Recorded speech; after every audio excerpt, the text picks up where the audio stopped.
闺蜜从高楼一跃而下，选择放弃。我被打的眼睛再也变不得五色。而这句话来始作俑者轻描淡写的说了一句，真没意思。几年后，我回到学校，成为了始作俑者的女儿的老师。看着来开家长会的她，我笑得乖巧又无辜，真好呀，你也有女儿了。成为小苹果老师的第一天，我开了家长会，看着讲台下徐志尧震惊的眼神，我的眼里闪过一丝兴奋的愉悦。家长会结束后，徐志尧冷厉一张脸来找我，舒老师，我生日应该这么重顾你。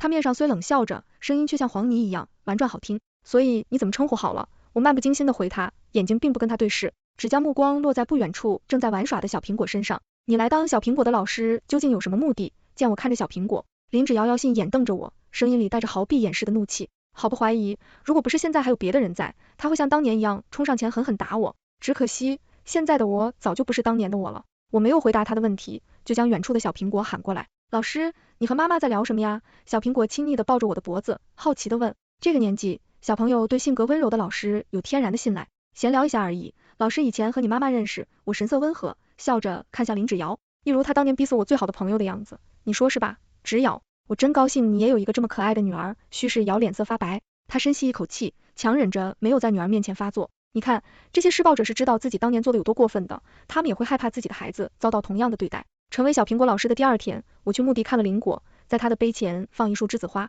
林果去世那天正好是他的生日，我和林果的哥哥林毅一起翘了课，从学校跑出来，去蛋糕店给他买了蛋糕，还给他买了他一直舍不得买的裙子。从小学到初中，我、林果、林毅一直都是一个学校，不过林果当年中考发挥失常，没考上我和林毅所在的学校。林毅抱怨我光忙着学习，好长时间不去家里吃饭了，还说林果最近一直不太开心，他一向懂事，不愿让家里担心，让我一会好好问问他。我消息悉说好，林果最信任我了，有什么事都会告诉我。我和林毅提着蛋糕往林果学校走，迫不及待的想见他。正当我们要走进教学楼时，教学楼的上方却猛地落下一个重物，重物落地的鲜血迅速染红了整个地面，前方一片血红。我向楼顶看去，只依稀看见一个身量高挑的影子，有人跳楼了，好像是高3、5班的林果。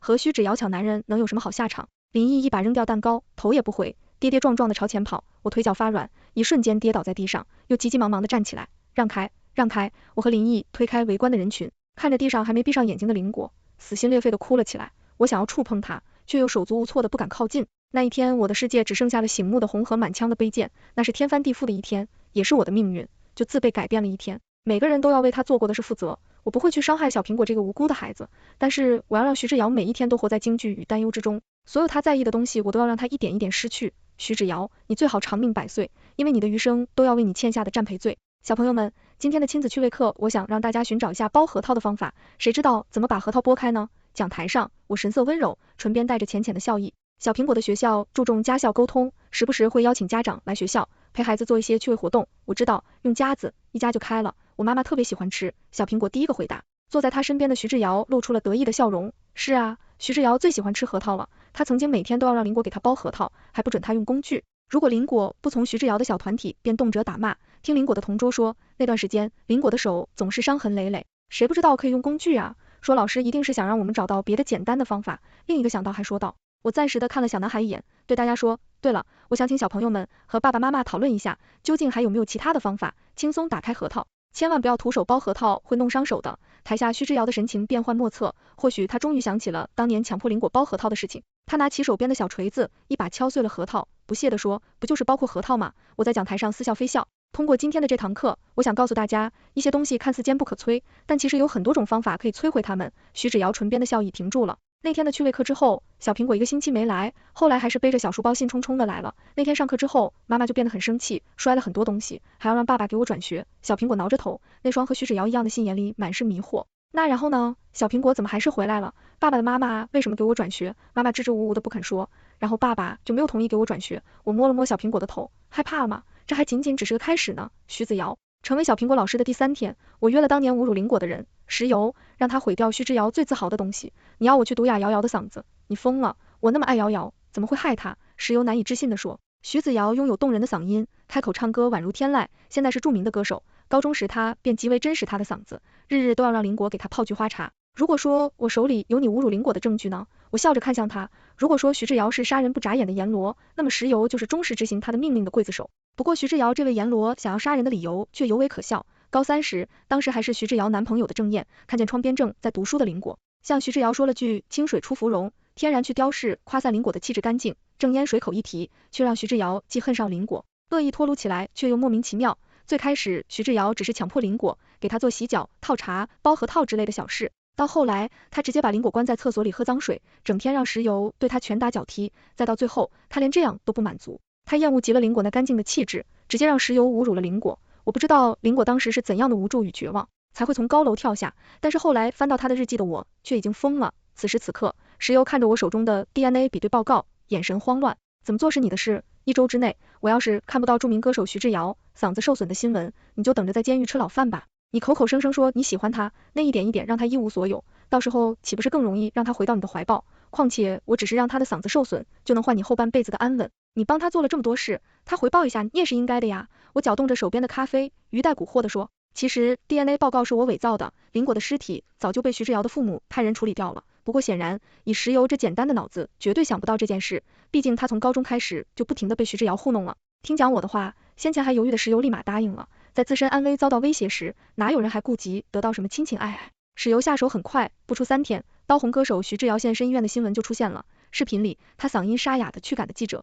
声音在不复从前的婉转，记者们却好像饿虎见了肉一般，疯狂地拿话筒对向徐志尧，现在你该把 DNA 报告销毁了吧？石油一见到我就迫不及待地问我，远远不够呢，只要徐志尧的家族还在一天，庇护他的人就还在，他的希望就还在。我有说过，只要你帮我做这一件事吗？我的语气轻飘飘，开弓没有回头箭，石油既然已经上了我的船，就别想再轻易下去。你说还做什么？放心，一点都不难办。你当年打我打得那么疼，我怎么敢过多地难为你？你现在在徐志尧父亲的公司工作吧，只要帮这家科技公司和你们公司牵线搭桥一下就行，剩下的事你就不用管了。这对10大经理你来说不过是动动小手指的事吧？我语带谄媚的恭维一看，石油7扭8歪的坐在椅子上，嘴里烟雾缭绕，听见我的话，他又志得意满的吐出一个烟圈。这你倒是没说错，从学校到公司，许多人都看不起我，说我不过是瑶瑶身边的一条哈巴狗，只会摇尾乞怜，可他们不过是嫉妒而已。我为瑶瑶做事，瑶瑶让我在公司做经理，然后他们瞧不起我，人前还不是得叫我一声经理，还把狗怎么了？跟对了主人一样有肉吃，看在你会说话的份上，你的事我帮了，这是最后一次了。我将一家科技公司的联系方式给石油发过去，这家公司是01创办的，为了这一天，他也等了好久了，为我复仇的路，他也有他的。成为小苹果老师的第6天，学校举办亲子运动会，小苹果的妈妈没有来，小苹果拜托我和她一起参加运动会。老师，我妈妈嗓子生病了，没有来参加运动会，可是我之前报了3人的亲子比赛，你来帮我和爸爸好不好？小苹果可怜巴巴的拉着我的手，瑶瑶，这道题我还是不会，你再给我讲一遍好不好？恍惚间，我想到林果，从前他也是这样向我撒娇。那好吧，我装似为难的答应了小苹果。旁边一身运动装的郑燕感激的向我点了点头。徐芷瑶，没想到吧，我马上要和你的女儿、你的老公一起比赛了，但你看到我们3个在一起的照片时，又会是怎样的心情呢？我带小苹果做着准备活动，怕一会运动的时候她受伤了。郑燕一直面带好奇的眼光看着我，说老师，我是不是曾经见过你？觉得你好面熟，我的高中离郑总的高中很近，郑总或许看到过我。我推了推眼镜，勉强朝他咧了咧嘴。平心而论，林果的死错不在他，可能他至今也不知道，曾有一个女孩因他的一句无心之语而死，但我却很难控制住自己不怨他。不一会儿，比赛开始，是铁人3项。小苹果插在我和郑燕中间，几乎完全是被我和郑燕架着走。我们3个很快就超过了大部分家庭，后面的家庭见状也纷纷效仿我们，但是因为小苹果比较轻，我和郑燕配合的又还算默契，我们还是遥遥领先。就在我们即将到达终点的时候，郑燕却一个不小心身的歪了一下，导致我和小苹果全栽在了她身上，小苹果变成了夹心小饼干，夹在了我和郑燕中间。快看快看，他们一家3口好可爱呀，夹心饼干哎，爸爸妈妈，我也想被你们夹在中间，我要给他们拍照。顾不上听周边人的话，我埋头找我的眼镜，刚才摔倒的时候，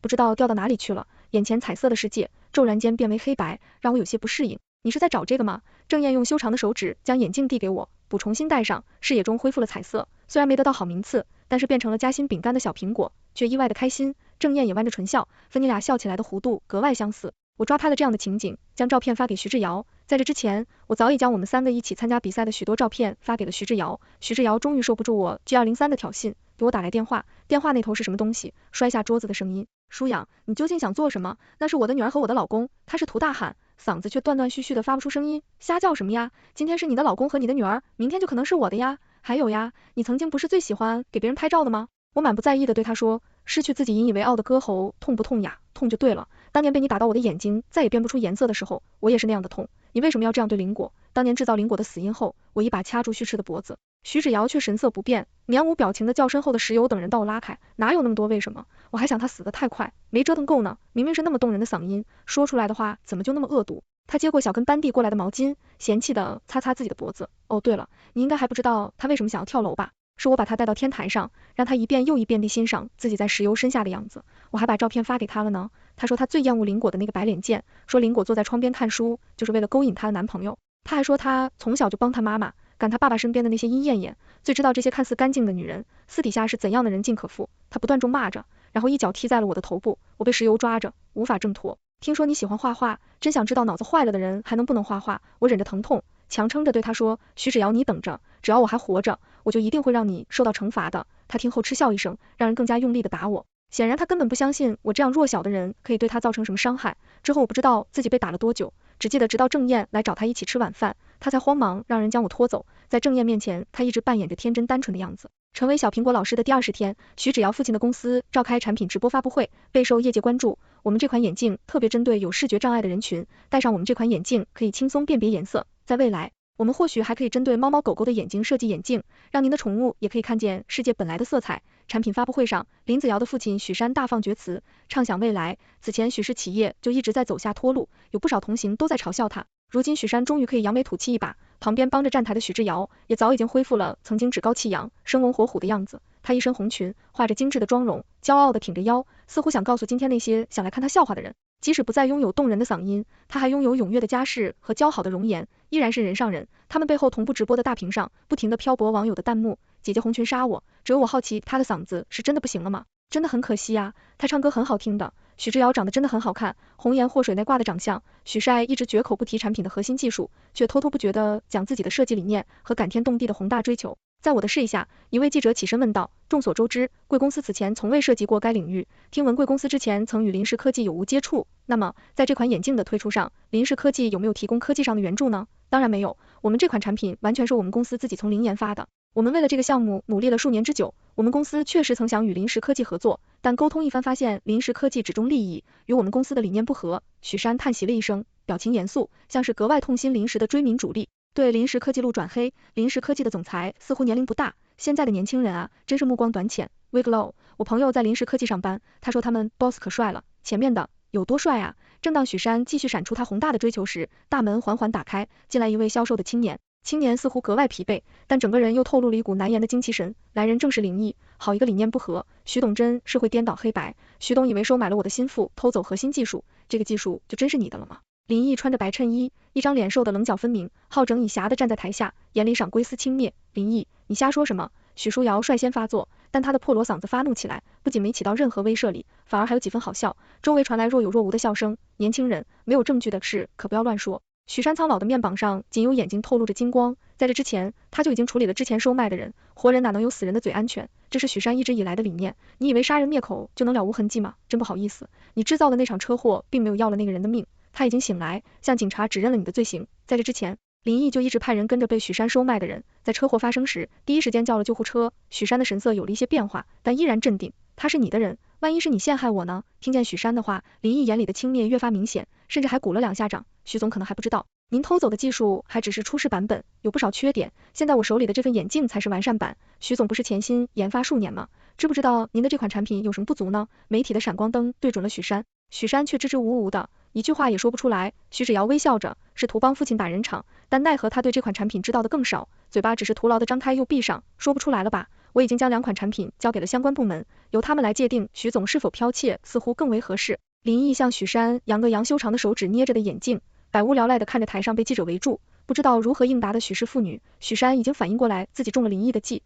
却无计可施，只能恶狠狠地瞪着他。聪明一世，林到老却被一个毛头小子摆了一道，活该。如果不是你自己贪心去偷技术，我和林毅还真是不知道怎样把你拉下马呢。那林总又是为什么想要研发这款眼镜呢？一位记者将焦点指向林毅，我之所以会选择研究这款眼镜，是因为我的一个朋友曾经是一个很爱画画的人，但是后来出了一些意外，他的眼睛再也辨别不出颜色，我想研究一款眼镜，让他的世界重新拥有颜色。谈起初衷，林毅有些动情，周身的气质变得柔和，他1.9米的个子，却瘦得连衣服都有点架不住，眼中闪烁的泪花为他平添了几分破碎感。我的这位朋友是这款眼镜的第一个时代者，产品刚设计出时有很多缺点，也让他闹了不少笑话。好在现在已经一一完善了。随后林一向大家细致介绍了眼镜的功能，与刚才许山一直避而不谈产品功能的样子形成鲜明对比，孰优孰劣，一眼便知。挖去，真的好感动，有林一这样的朋友好幸运。许山真是个坏老头，林总是不是受过什么打击，人怎么这么瘦？前面的，这叫战损。在大家议论纷纷的时候，许山已经被警察带走调查，原来是林毅已经收集好了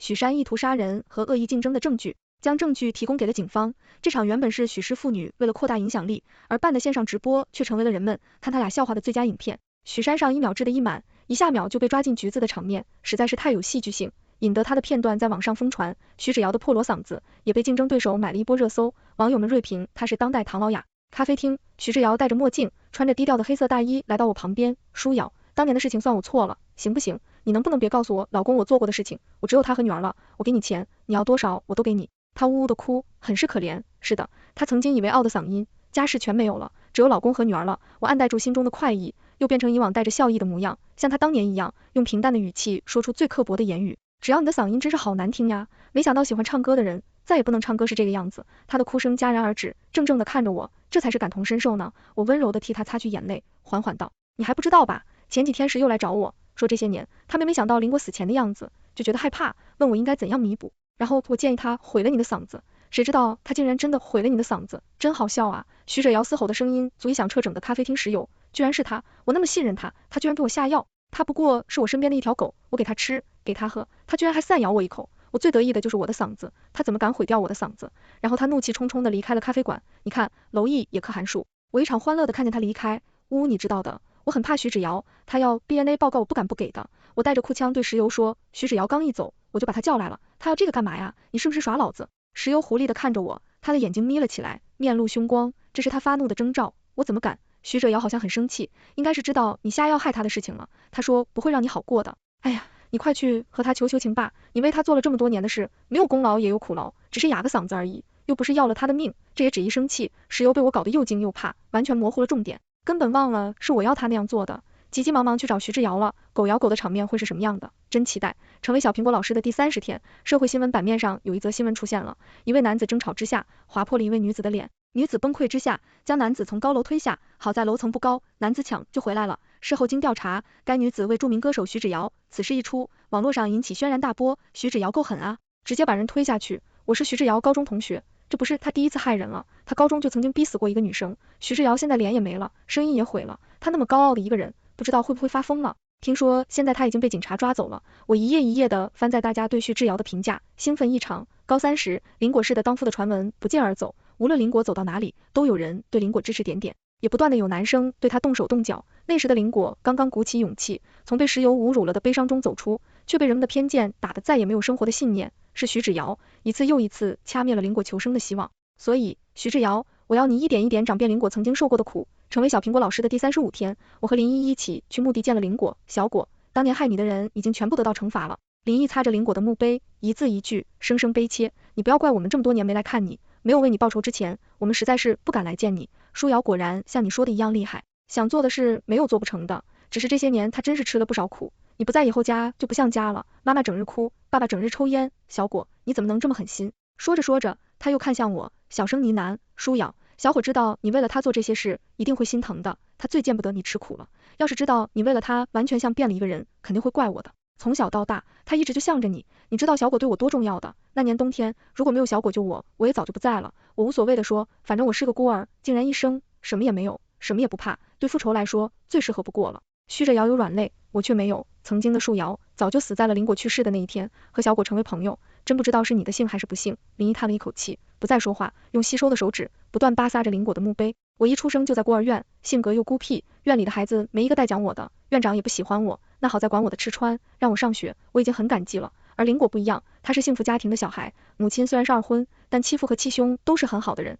对他格外宠溺。我上小学的时候，他做了我的同桌，喂，你和我玩好不好？林果的大眼睛忽然的看着我，就这样，我们成为了很好的朋友。有一年冬天，院长带着院里的小朋友去动员，我因为前一天惹他不开心，被他留在了院子里。我发了高烧，是林果来找我完事发现的，他背着我带我去找了林爸林妈，如果没有他，我早就不在了。成为小苹果老师的第40天，我去监狱看了徐志尧，徐志尧瘦的只剩皮包骨头，穿着特制的服装，曾经完美的脸上，一条细长的疤痕清晰可见，头发也极为凌乱。我好好欣赏了一下他这副样子，你来见我干什么？来看我的笑话吗？他拿起旁边的电话，向我吼道，破破烂烂的嗓子让他说话极为艰难。我看着他，不知可否。不就是为了邻国那些贱人吗？他和他妈妈一样，他妈妈勾引我爸爸生下他，他又来抢我的男人，我怎么会让他如愿？我妈妈就是太软弱，只知道忍让，才会让爸爸的那些小三小四骑在他头上。我才不会像一样连自己的男人都守不住，整天只知道哭。这些年，那些想接近郑燕的女人都被我处理得干干净净，我不会让我的小苹果像我一样小小年纪就帮妈妈处理麻烦，